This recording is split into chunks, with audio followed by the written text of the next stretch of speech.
This is Alfonso Wright from Brooklyn T, and I am enjoying the Black Futurist podcast. I'm happy to finally be on the podcast. You know, y'all been trying to keep me out of this for so long. You know what I'm saying? But we in here now. You know what I'm saying? You can't stop me now. You know that's how the show's going to open, right? Absolutely. That's it.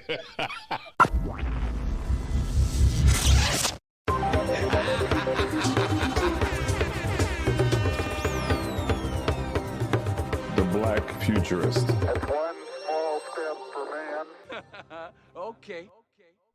It is the Black Futurist podcast, where we talk about things in the imaginative, speculative future. We also overlay some very cool current events, little science fiction, and get this beautiful outcome of a really entertaining, really fun podcast that typically hosts some really smart people. And I say typically, because every once in a while, we get a regular guy on like Alfonso Wright. Dr. Maurice Dolberry is smiling, and I really sense your joy. You've known Alfonso for the better part of your life, the last 25 years for sure, maybe more. I'm surprised that we still allow him to enter this space of shared intellect, but today he joins us from the basement of Brooklyn T. Welcome, Alfonso. I'm very happy to be here. Good. Yes. Good. There's a couple things I want to talk about today. First of all, Maurice, go ahead and say hello. What up, though? Maurice Dolberry, shouting out Brooklyn T, Black Futurist podcast, and finally got Alfonso Wright to join us after an hour and a half of setup. So fantastic episode already. Right. And Alfonso, though I said you're in the basement of Brooklyn T, just tell us a little about where you are and what's in those buckets. I am in the beautiful Bed-Stuy, Brooklyn, at the bottom of our tea room. So we have our tea room upstairs where we, engage our guests, and I'm in the belly of the beast where we do some of the blending. I have a little tiny office down here, and behind me are the finest teas on the planet. Very good. He used to be Tito Get the Boxes. Now he's Tito Get the Buckets. I've upgraded. Yes. No more tape. Yeah. Sharpies. I do take a lot of boxes still, to be honest with you. It's a lot of boxes being gotten. That's great. Got them buckets of Lipton and removing staples and emptying tea bags into other containers. Bro, that was cold. No. We don't use that word in this house. Well, look, we have two topics to cover today. The first is something that happened to me and Jamie, my wife, while we were driving the other day. Okay. We were driving down a fast-moving 2-lane road, and the gentleman came to a T intersection that abutted up against the road we were on, and he made a really slow right turn into my lane. So I had to get around him. I had to go to the left lane and come back into the right lane, because then we would both come to a light, and I would make a right turn at the light onto another fast-moving 2-lane road. Now, if you make that light from a 2-lane road into another 2-lane road, what I was taught is that you make the right turn into the nearest lane, right?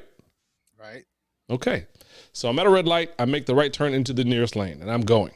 The light turns green that I was formerly at, and the same guy who was behind me makes a right turn onto the same road I'm on, but now he turns into the left lane. Mm-hmm. And there were two other cars coming by, and they also had to now get from behind him and then go around the other way. And then we started a conversation that built into this entire conversation in my head about the future of driving and what would better look like, right? So one thing that we see often is the student driver sticker. I started with, we should have some senior driving stickers also. But this requires you to self-identify that you are like a driver who should be, advising other drivers around you that you are questionable. And we can't count on that. Right. What we can count on is technology. So the idea that I had was, I would like to see the cars of the future always be aware of who's driving it. Maybe let's make it an analog solution. You take your driver's license and slide it into a slot on the dashboard. Now the car knows who's driving the car. And what does that do? Let's take law enforcement out of it. Who cares about if you get a ticket or not?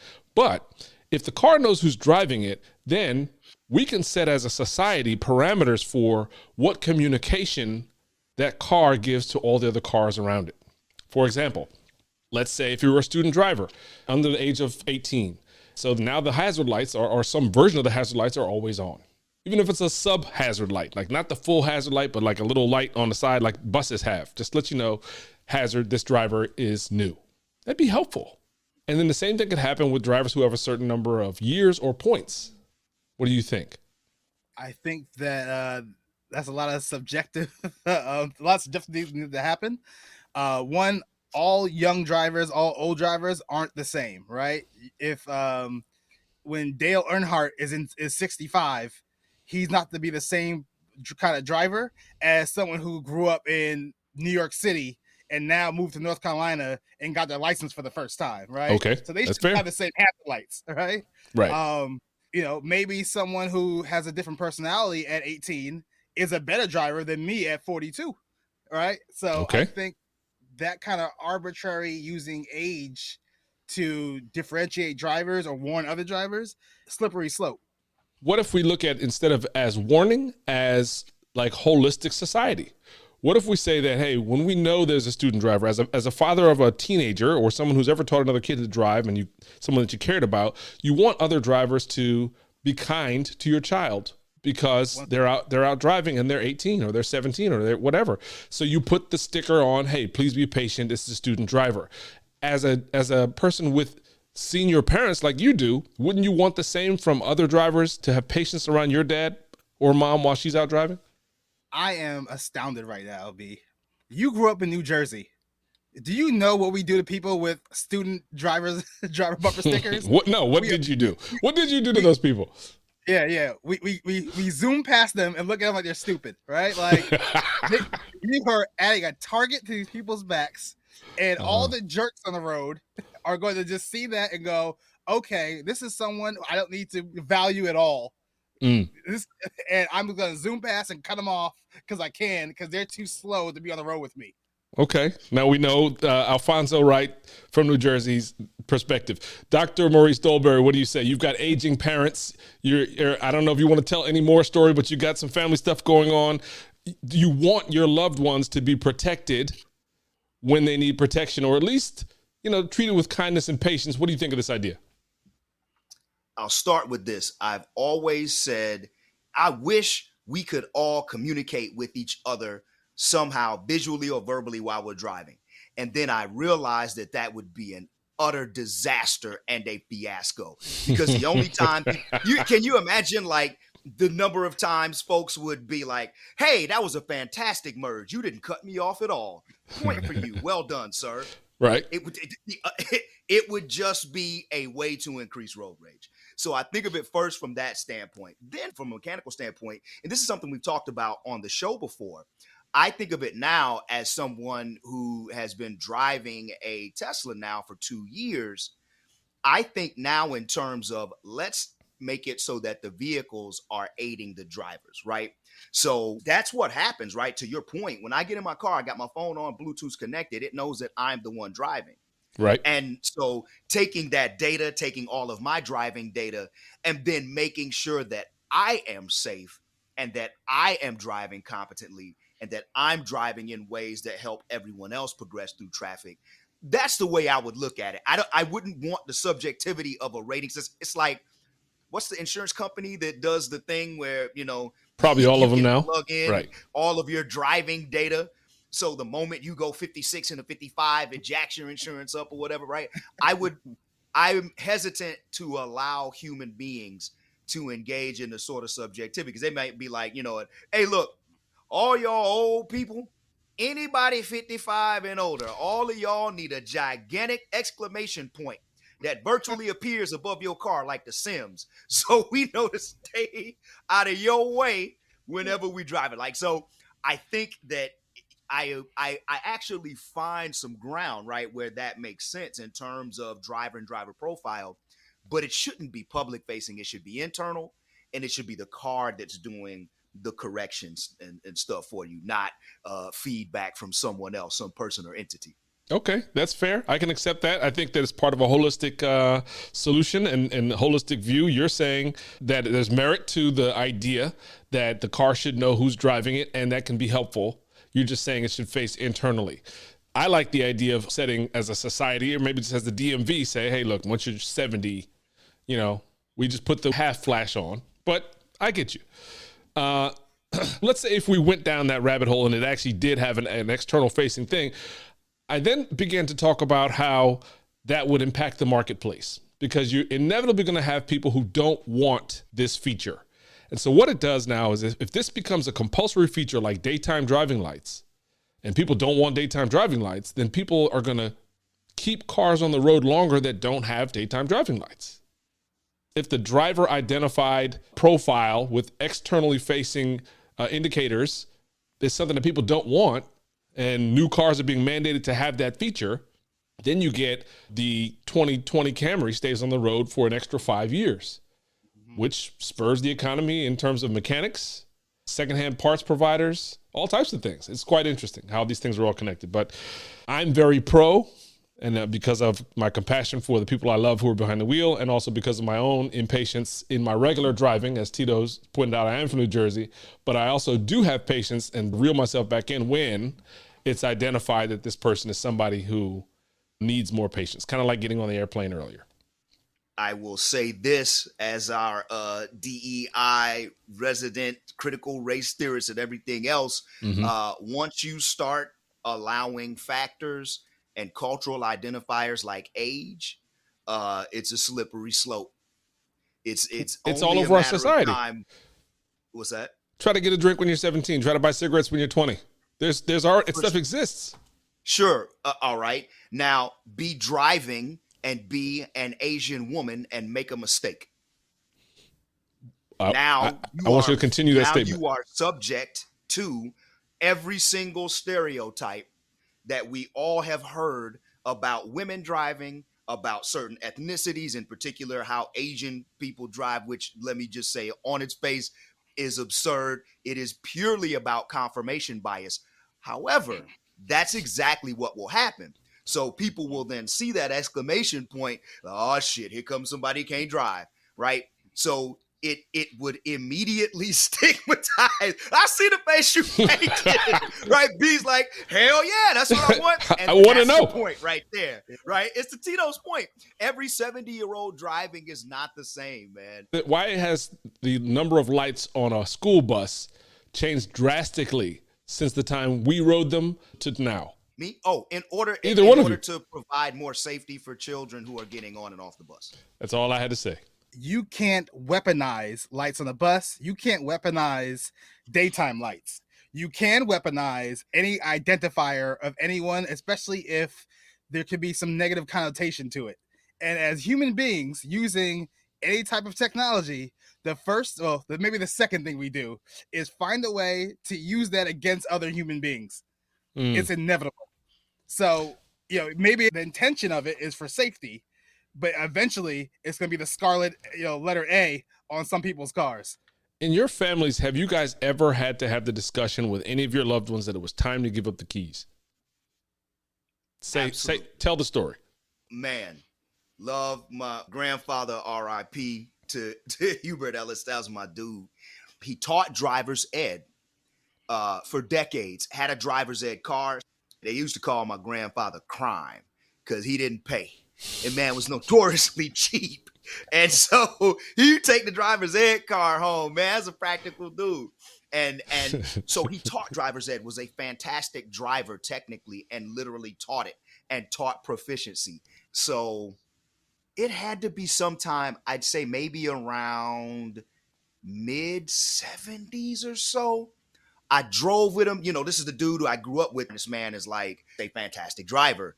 And then, older's like, ooh, okay. Oh man, look, he ain't checked no mirror, no nothing. So, driving became something different for him. And so, yeah, as a family, we talked about it like, hey man, you can't. My big cuz Derek, man, he was like, hey, look, he's like, you can't drive no more, man. Look, and he was dope about it. He was like, they both Qs, so they going to the conference. They got to drive, in North Carolina, they got to drive to Raleigh, He's like, I got you. I'm going to pick you up. I got you, So we made that decision and started just slowly taking away driving opportunities from him. So yeah, we had that decision, but it wasn't the let's sit down at the dinner table, like remember the Stevie Wonder joint, don't drive drunk. Well, at the end he's like, give me the keys, We ain't had to have that type of conversation with him. But it was understood, like, yeah, man, this man does not need to be driving no more. Right. So I ask you that question because I want to see, and Alfonso indicated no, he's never had to have this conversation. We know that there comes a time and their driving deteriorates. That was my whole point. To your point, Maurice, the car can be helpful internally, but also it might be helpful to let other drivers know before they run up on them.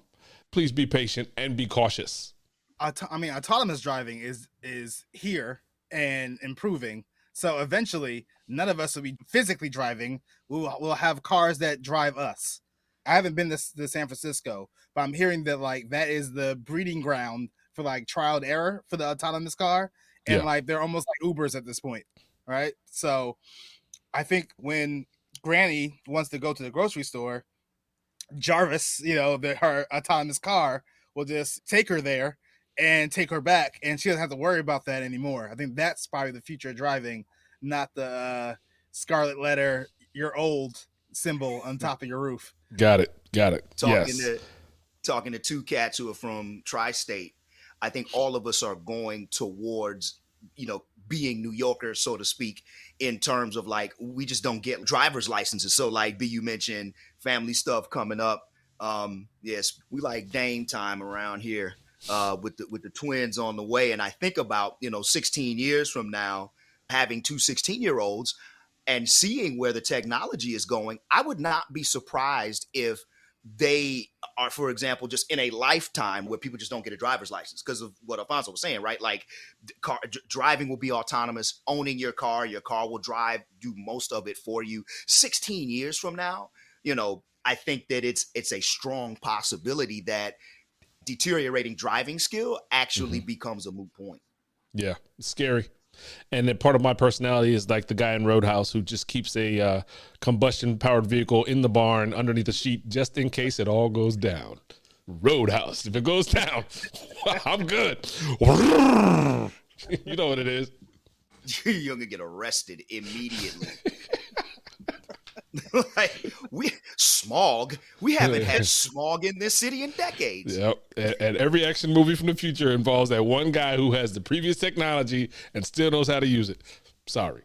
That's me. Right. And those movies, as we understand as Black Futurists, are made for the doomsday preppers and the guys who want to feel like the smartest dude in the room. It's the guy who still got the T-Mobile sidekick. Like, this technology, when the grid goes down, you're going to wish you had a T-Mobile sidekick.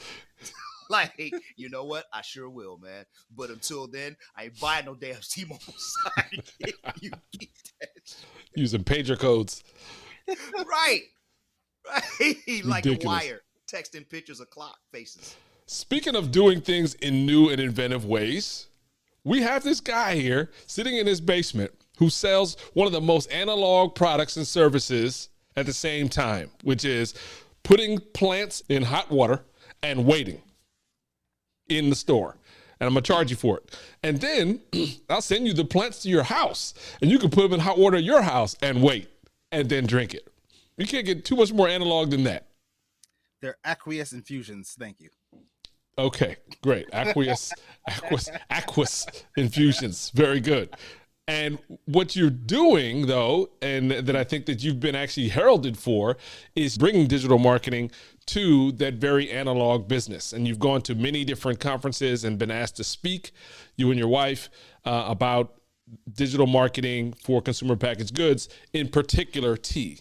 So I wanted to hear what that sounds like. What does that feel like? And then let's ideate beyond what's happening today and what best practices are and figure out what it might look like in the next iteration. So what's working? So selling an ancient product, you still have to use modern technology. If I was selling the autonomous car, it's the same audience, right? So it's not really about what product I'm selling. It's about the audience I'm selling it to and all the digital tools available to sell whatever to that audience. So we use multiple social media platforms, whatever our audience is on. So we don't care what we use, right? So we use Twitter or X, we use Instagram, we use Facebook, we use TikTok. We're on all the platforms, even if we don't have a large presence on them. We're on LinkedIn. We're on everything, all right? And it's because we want to reach our audience and we want to get their attention. We want to build relationships. We have to go to where they are. Back in the day, when T was first started, that might be the town square. But now the town square is everywhere, right? The town square is on YouTube. The town square is Google search. The town square is still the town square too, right? So there are multiple places that you can engage an audience, and what digital marketers do is figure out the most effective way to do that, not spending a ton of money, or if you have a ton of money, using that money to reach a mass audience. Now, what was the state of the marketplace before this? Tea is like soccer, right? It's like ubiquitous around the world, but not so much in the United States. Yeah. And then if you think about tea in our lifetime, Maurice, when you thought about tea, it was probably older people, right? It was like you're drinking sweet tea, maybe. You probably don't even equate that to being plants and water in an aqueous solution. You probably think about that being in a bottle or a powder, right? Mm-hmm. But the people who actually were pulling tea out were not people that we were thinking were technology forward. Right. So what did the marketing of tea and tea service look like before digital time? So you could think of it also as craft beer and wine in this country, right? Because they're all kind of moving up at the same time. Tea is behind craft beer and wine. But back when we were kids, there was like Budweiser and Coors, and pretty much that was the only beer companies you ever heard of, right? Right. Most from the Midwest. There had to be something else. Old Milwaukee, Busch. But now you go to the grocery store and there's 20 different kinds of beers, right? Right. And now there's like IPAs. You never heard of an IPA back in the day. When you first turned 21, you didn't know what an IPA was. It was like there's Bud Light, right? Or it's what my dad drinks. I'm gonna get the Heineken because my dad drinks Heineken, so that's what I get, right? But now there are so many small breweries popping up all over the country, and they're starting to get into packaged goods. So there's much more small folks getting into the big game. The same for wine in this country.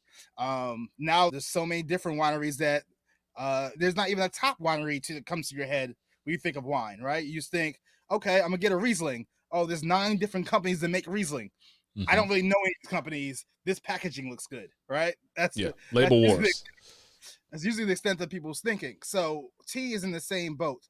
There was Lipton, Bigelow, Special Seasonings, and pretty much no one else was in that market, especially at the places people were looking for tea. In your grocery stores, at your gas stations, you drank tea when you were sick. Around the world, though, tea was part of a culture. There's 1,000 different kinds of tea, just like there's 1,000 kinds of wine, just like there's different flavors in beer. And as that starts to become more prevalent in America, as our consumers are looking for more varieties and flavor, and now they're more available because smaller companies are able to get to market, and bigger companies like the Targets and the Walmarts and your local grocery chain also want more variety. So they're coming to smaller companies, say, hey, you have this, Lapsang Souchong. It's different. My customers want different. So now a tea that was obscure is now becoming trendy. So now as a digital marketer, you have to find that trend and make sure that your product meets that customer excitement where it is. So like matcha is booming right now. Matcha is more popular in America than it is in Japan, right? Because a couple famous people start drinking matcha lattes, then matcha lattes start popping up at Starbucks and Dunkin' Donuts, and now it's like, oh, I want a green tea latte. But the matcha lattes the matcha itself is 5,000 years old. It can be rooted back to Buddhist monks drinking it to stay awake, right, in Japan. Yeah. So it's a strange thing, the matcha is the way it is right now, because you drive downtown Manhattan, you drive past 10 matcha spots. They got matcha soap, matcha donuts. It doesn't make any sense. Yeah, it's consumer trends. So, when you really think about a lot of trends, none of it really makes sense. Like, a lot of it has existed for forever. Someone makes it popular, it becomes popular, then it stops being popular or it becomes mainstream, and it's like, oh, this has always been a thing. But that's the cycle of almost everything we buy. So it's not just unique to tea. It's like I mentioned IPAs for beer, right? I know that even though I don't like IPAs, it's trendy, it's popular, and the people who like IPAs are evangelists about it. So now it's in my lexicon. But like, Right. I drink stouts, right? But I didn't even know what a stout was. And I happened to, by being curious and by going to these small breweries, they have a wall with like 20 different varietals of beer. I'm like, oh, what tastes like Guinness? I like Guinness. Like, oh, Guinness is a stout. Oh, I like stouts. Okay. Now I know a thing, right? It's the same thing of Right. the product and the person. Because you mentioned Buddhists 5,000 years ago trying to stay awake. How do you modernize that sense of practice for those of us who grew up? Like for me, I grew up, I would go to the South, I would drink tea. It was one of the most delicious things I've ever had. It might have been Lipton and sugar, but my grandmother made that. And I'm telling you, man, like, yo, that was it. That picture was gone consistently, right? And there was no ceremony to it. It was just like, man, I'm thirsty and this is sweet and delicious. How do you balance it? How do you marry those two things? Like, because, to me, matcha is sweet and delicious. I don't know anything about, Buddhists trying to stay awake, 5,000 years ago. How do you maintain or modernize, or even maybe not even modernize, maybe just conceptualize tea as a ritual for most folks in the world and as a process compared to, I guess, mainly the United States where we drink it? So in the United States in particular, people want two opposing things. They want convenience and a compelling story about how this thing is like ancient and great, right? So the reason why all these matcha places are popping up is because they make the matcha for you, right? So the Buddhist monks were grinding the tea leaves and whisking it themselves and getting the water to a perfect temperature and gathering the water from a spring and doing all this work to get this matcha perfect. Right now, you go and you order, I want a matcha latte with almond milk and sugars, and you get it in 10 seconds, right? Right. So, but they still want to hear that story of this is where it comes from. This is that rich tradition that you're taking a part of. They just don't want to do the work that rich traditions had to do to get it to you. So I think you still tell the story. You still respect the culture. You still amplify that part of it. But then you have to use technology and know-how to get the modern consumer to either wait a minute to have it be ready for you, or to just have it as like a CPG, a product they can have right now, make it home quickly. They don't have to think about too much. Someone else did the research for you. Someone else gave you the quick 3 steps or less to make it. So the people want both things. Do you find like you're pioneering? Because you're obviously having to do a lot of education with like your example with craft beer and finding out that you like Guinness. And therefore I find out I like a stout and now I'm trying other stouts. You have to take tea and say it's not just one thing, which it is to many people, but there are 100 and something number of teas that you've got in the shop itself. So there's a lot of education in your messaging. And then, so I can understand how you would approach a new market that way. How do you find your operation dealing with existing tea drinkers and bringing them to social, and what are they coming for? A wise man once told me to use vitamins wrapped in bacon. I don't know who this wise man was. He was some vagabond that just drifted in and out of my life. I don't remember who he was. But that's what we use. So tea ceremony is very pretty. The teapots, the tea light candles, the small cups, and then like the color of the drink itself, right? There are greens, there are reds, there are browns, there are purples. So you use the aesthetic of the ceremony and of the cool factor and the difference. So like a tea room is different than a coffee house, right? A tea room is serene. Usually it has a very authentic, serene atmosphere that attracts people to kind of relax. And it's not the turn up, it's the turn down, right? So you get people in that way, but then also it's blended with flavors you're used to. So at Brooklyn Tea, we are big at meeting people where they are. So if you are already a tea drinker and you want a fine Japanese gyokuro, we have that for you. If you like things that taste like vanilla, we have a tea like that too, right? If you like things that taste like blueberry, yeah, cool. We can get you in that way as well, right? If you like your tea unsweetened and made at a certain temperature, a certain way, yes, we can do that. If you want a sweet latte, we still have the high quality product inside of the sweet latte, but we start you there. And then as you come to Brooklyn Tea more often, you may end up drinking, a Union that's tippy golden flowery orange pico, and now you're like, oh, that thing I was drinking 6 months ago, I can't believe I was drinking that. That's crazy. Or like we have 16-year-old employees who, one, no longer drink sweetener in their teas, and two, go places and poo-poo their tea. Like we went to like they were like, I went to a restaurant, I ordered a genmaicha. I don't know what that was, but it wasn't our genmaicha. It was crazy, right? It was like so Snobs. we have right. I love creating tea snobs. It's one of my favorite things to do, especially people who look like us and people who are unexpected, right? Now we have, because they worked at Brooklyn Tea, 16-year-old black tea snobs going to your establishment going, oh wow, what's your oolong selection, right? The waiter's Right. gonna be thrown off, right? The waiter's not expecting that, but that also will change their perspective of the world, but it also changes the world's perspective of them. And it's just a cool thing that tea can do. Right. There's this notion, right? Like, but you ain't got this, right? And that sort, I mean, that's a marketing thing, right? That is something that you can use to market, people's desire to be an expert in something, people's desire to be like, well, you don't know about this and I know about this. And there's an interesting, because you've mentioned beer and now you've mentioned tea, and the other part of it is weed.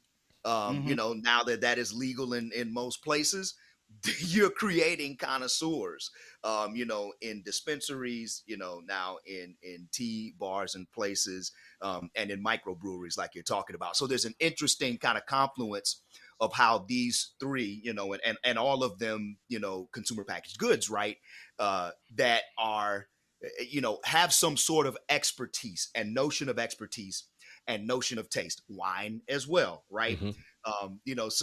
So you all, just a shout out, I mean, for you all pushing that, into our lexicon, and in particular, amongst people of color, is dope.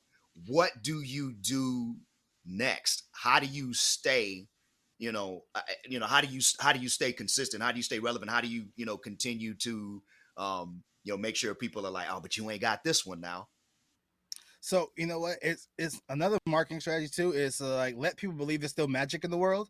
So because tea has health benefits and herbs have health benefits, there's always something you can talk about, right? So if I'm selling hibiscus, right, which is something that everyone has had at least once, right? But I sell it as sorrel, all right, which is a Jamaican drink.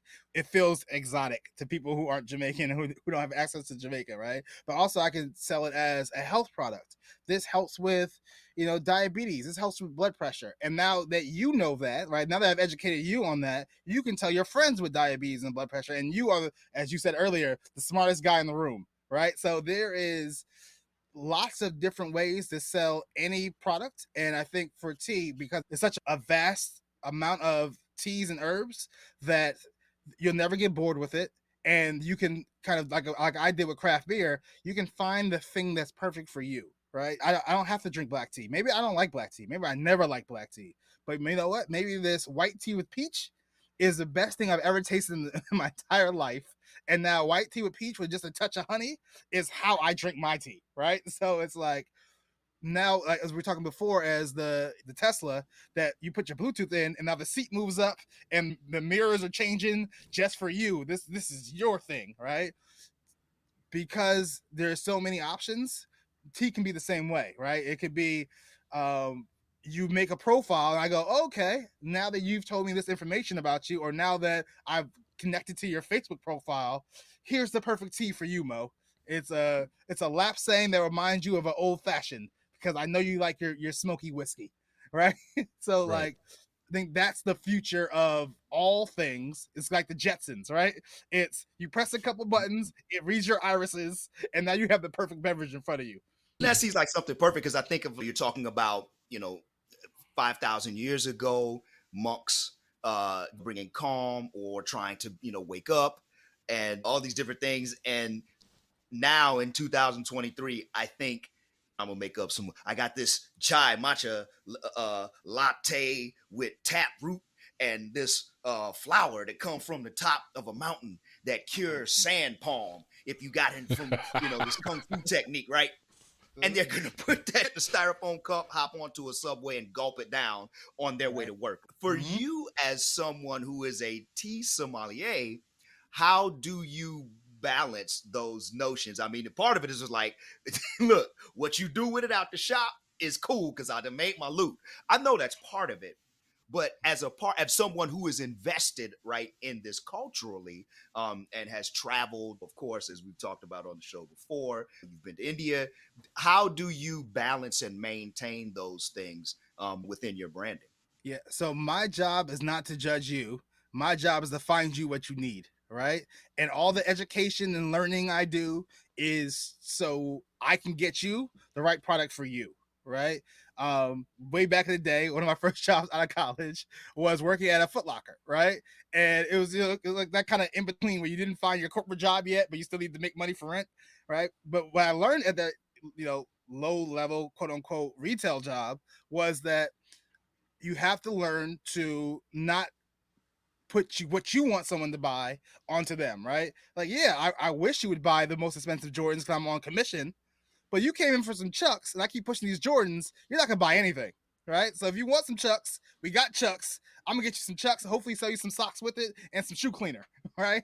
So it's the same idea, right? Is yes, I don't drink, sweet teas with blueberries in them very often, but that's not you're not coming to me to ask me what I drink most of the time. You're coming to me because I'm supposed to be an expert that can help you find what's right for you. With all back to marketing, all marketing is supposed to be helping you find the thing that's best for you in the best way, right? Helping you expose, like like you being exposed to my product is supposed to be beneficial both to me and you because you wouldn't have known about it otherwise. So, social media marketing is supposed to make it easier. Like the algorithm's points was supposed to say, you know what, you like X, Y, and Z. Here's Q. Based on people like you might like Q. And you go, oh, I do. Like I make a joke of Nike's excellent at digital marketing because I only buy two kinds of Nikes, right? I only buy Jordans and Air Maxes. And somehow all my Nike ads are Jordans and Air Maxes. I don't know how they did it. I never said it explicitly. It's just like they somehow figured out that hey, this guy buys only these two shoes in different colorways and different models, but pretty much these two things. So we're not going to market the Zoom running shoe to this guy. He doesn't buy that from us. He buys these two things. So when the all black ones come out, I'm gonna put the all black retro ones on his feed somewhere, and every time I'm like, damn, I want those. When you go to these conferences and you're being asked to do this presentation about digital marketing in the coffee tea space and other CPG space, or what is your read of the audience and where they are, and why do they keep on asking you back? Yes, because tea, like you were saying, is such a niche market, and most of the folks in tea are very, very small businesses. I mean, either no storefront whatsoever or one small storefront in Albuquerque, New Mexico, very small businesses. So they don't have the budget for digital marketing. Most of them didn't come from a marketing or even a business background at all. So most of them don't know where to start, and they feel very overwhelmed by all of it. And a lot of them are older. Like some of these is they're like, I worked in corporate for 60 years, and then I say, you know what, I'm gonna start a tea business. So they're overwhelmed by the entire idea of it. And what I try to do is simplify it, but also don't sugarcoat it. So one of the things we always tell people is be on all the platforms. You have to be good at all of them, but you can't feel threatened by a new platform or new technology.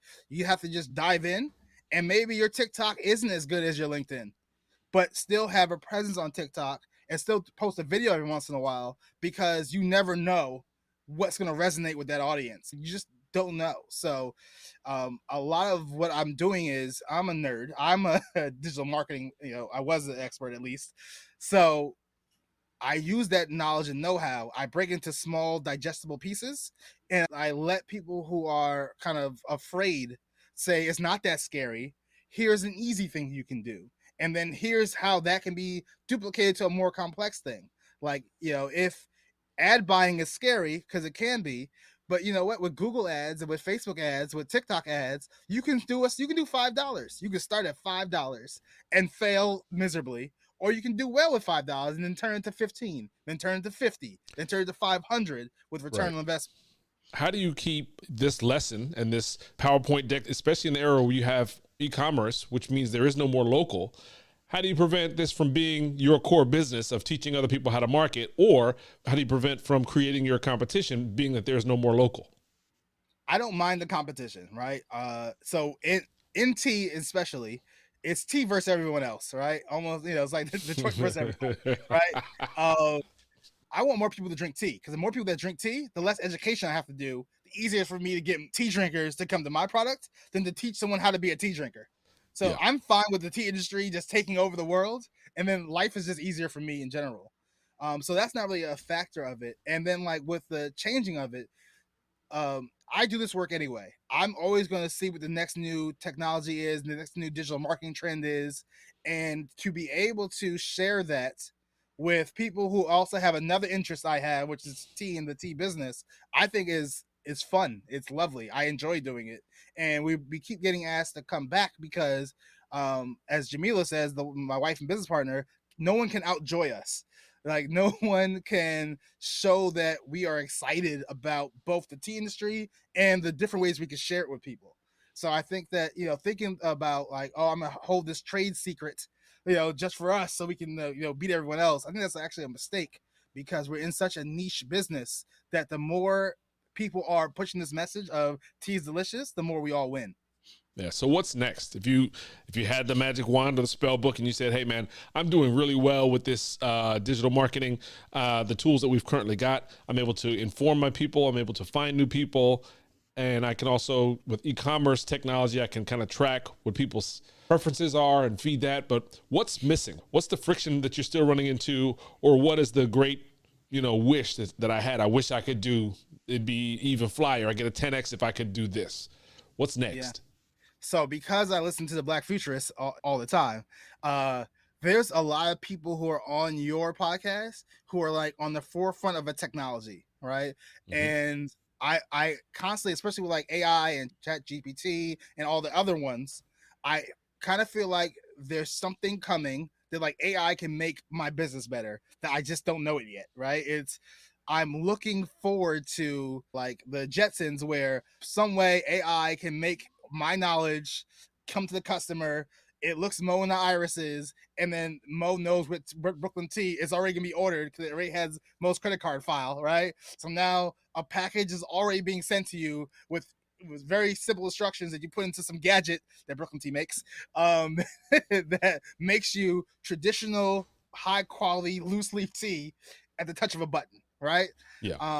And I feel like all of it's coming. I feel like, I'm very optimistic about AI in the future, because just playing around with it, with limited knowledge, I'm able to do some things that I couldn't do normally. Like I'm able to write emails quicker based on some notes I can jot down, right? Like, I don't know about you guys, but I stare at the page for 30 minutes.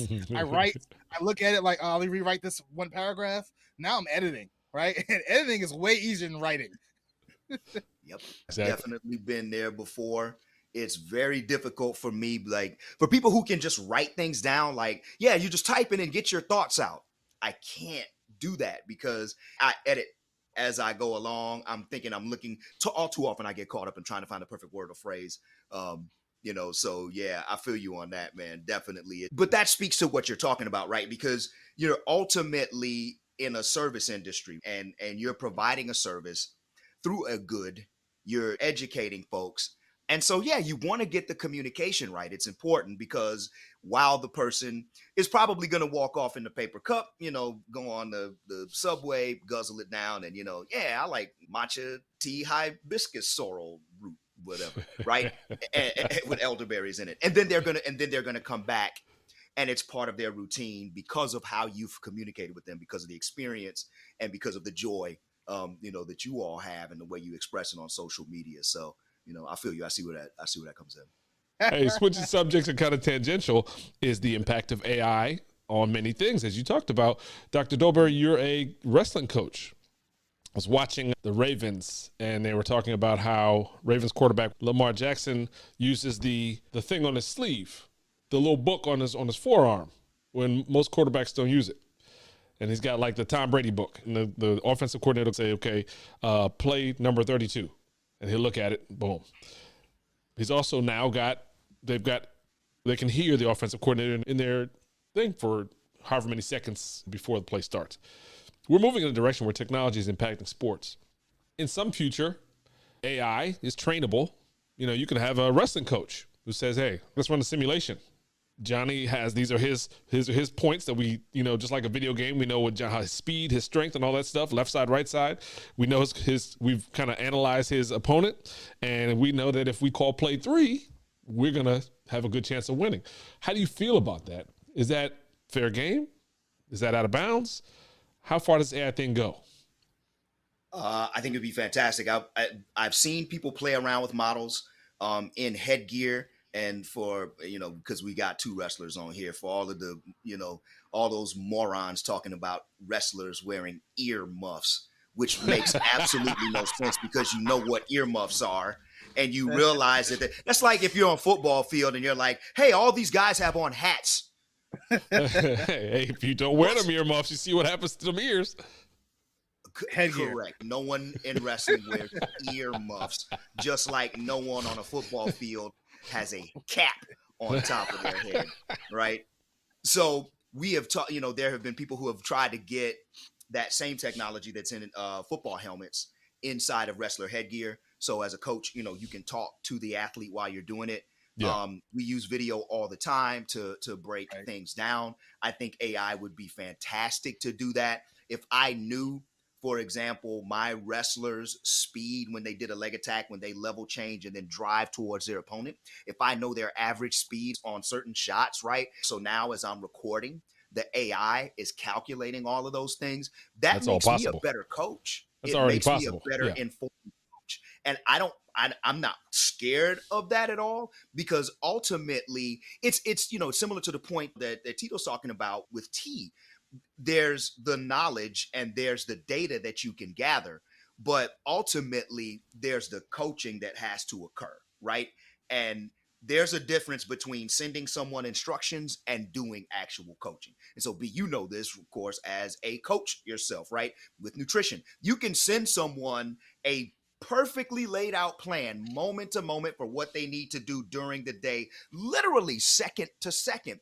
And you could use AI to, monitor them, to calculate as they walk around and, collect all their bio data and everything else. If you don't have someone who is applying expertise to teach it, people tend not to use the data in that way. It still requires someone to analyze and then coach you through the processes. So not afraid of it at all. I can't wait for it to reach wrestling and to reach us so that we can use all of those things. I'm trying to get better. We're trying to win multiple state championships around team-wise. So yeah, I'm not afraid of it. And I don't believe that it diminishes the role as a coach. And it's doing what we're already doing. We're just doing it better, right? Like, I remember wrestling and my coach yelling stuff at me, but the other coach is yelling stuff at the other guy, and the crowd was yelling stuff, and my teammates are yelling stuff. So I'm like, fireman carry? What? Like a guy in front of me trying to put me on the ground, right? So it's like a lot's already happening. So now if it was like my coach whispering, "Hey, the left leg, sweep the left leg," I'm like, got it, coach, right? Like, it's super simple, right? Or if it's like being able to, like, almost like a video game, like, hey, this guy you're about to go, he tends to circle to his left, he's stronger than you by far, but he's not as quick as you, right? So now I have a different game plan. I didn't have to figure out 2 minutes into the match, right? Because a lot of that data is still being analyzed by our analog brains. Well, what's too far? We've got F1 now has autonomous driving, right? It exists. You can go to the track in Vegas and watch 2 F1 cars ride around the track, and there's no driver. The machine is programmed, it has learned, it knows the moves to make, and it's going fast as heck with no damage or risk to the driver inside the car. And there's probably some override somehow that a drone pilot or something could say, okay, I'm taking over here at this curve. But is there a point where AI's involvement in sports goes too far?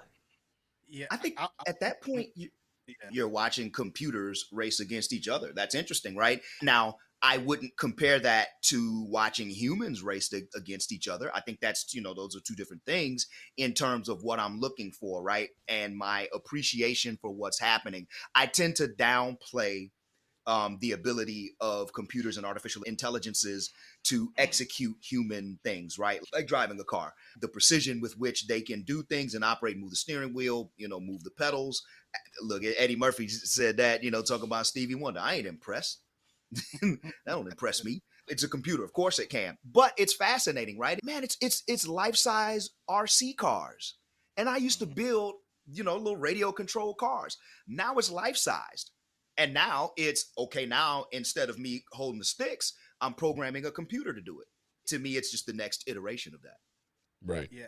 I think a lot of it is it kind of leaves sports, becomes theater, right? If I'm watching two autonomous cars, it's more entertainment of, like you say, like RC car racing, but it's not like watching who's the fastest human being on the planet. I think that's a different, both are forms of entertainment, but one is like the human competition thing, and then one is like, oh, this is cool to watch. This is fun. Yeah. It's similar to like the old analog slot machines versus the new computerized ones. I can't really do the computerized ones. I just feel like, dude, it's like watching computer chess. Computer playing another computer. I'm just the loser. I'm going to put money in. So that's why I asked just to see. Are more addictive. Like they've algorithmed out the color, the sounds of all the computerized ones, so they actually make more money. More people want that. Yeah, I'm trying to stay out of that number. Yep, you're right. That's why we play poker with humans. Right. Exactly. Hey, man, thank you so much. We know that we can find you on 411 Lewis Avenue in Brooklyn. And if we want to buy online, we can go to brooklynt.com. Or if we want to check you out on Instagram, we can go to @BrooklynT. For some reason, your x.com URL is something completely different, but we're not even going to bring that up. Oh, can we, though? Can we bring that real quick? Sure. Okay. So Brooklyn T was taken already by someone outside the country who's been suspended for like 8 years, but Twitter does not release old handles, so it's just taken forever. It's done. You might want to check with them because they got a new guy running things, and he kind of does things the screwball way. So maybe you can go get that thing released. You might have to pay $12 a month. Yeah, if Twitter even exists in 2 years. That's an interesting topic. I think it's very hard to eliminate a thing once it's become seen as utility. And I think that the platform formerly known as Twitter has reached utility status. It's like trying to turn off Con Ed. So I think it's a little different, right? I think it's like trying to turn off Optimum cable, right? But there's Spectrum, there's satellite, there's different versions of the same thing. I don't know if he's doing it on purpose or it's like was it? Sometimes incompetence looks like benevolence, right? Everything he does seems to be to the detriment of the platform, right? It's like, oh, I'm gonna let the racists back on. Oh, I'm gonna say F you to the people who pay for this thing. Yeah, oh, I'm gonna make it like it doesn't, like, these don't seem like business moves. These seems like I'm gonna slowly pick this thing apart, gather your things before it all crashes. Like, you better back up your tweets. Right. Okay. So then the question becomes, have you closed your account? Oh, like I said, agnostic about platforms. I'm on all of them. I'm on Spill. I'm on Threads. I'm on whatever new thing comes next. I'm on everything, but also like I wouldn't put all my eggs in the Twitter basket. Got it. Okay. Hey, man, Alfonso Wright, thank you so much. This is Alfonso Ali Wright from Brooklyn T, and I am enjoying the Black Futurist podcast, one of the best podcasts to ever hit the podcast world. Best. We accept this. Okay. We accept it. Good. Yeah. All right. Okay. That's all we got. I'm happy to finally be on the podcast. Y'all been trying to keep me out of this for so long. But we in here now. You know what I'm saying? You can't stop me now. You know that's how the show's gonna open, right? Absolutely. That's it. Okay. Have you seen the Stamps from beginning documentary on Netflix yet? No. No. Aren't you a blackologist? Come on, bro. What's happening? Stamps from the Yes. beginning? Yeah. The beginning of what? No, the book. From the beginning? Yeah, Stamp from the beginning. The definitive history of racist ideas in America. It was a best-selling. It was a best-selling book. Oh, And now Ibram it's a Kendi. documentary on Netflix. Absolutely. Ibram X. Kendi. Yeah, Exactly. absolutely. I have not watched it. It's queued up. I am a blackologist. It's just I ain't got to it in my queue yet. But yeah, we rock with Ibram Kendi, Professor Kendi for sure. Yeah. I'm gonna check it out. All right, put down the One Punch Man for a second, okay? I finished that. It's amazing. That's one of my favorite animes. But One Punch Man. I'll Good. tell you, if you haven't seen it, you'd like it. I haven't. I watched Blue Eye Samurai recently though. That was I great. just finished up last night. Yeah. Yeah. Enjoyed Well that. done. Yep. Bring it back. Do number 2. We'd love to see it.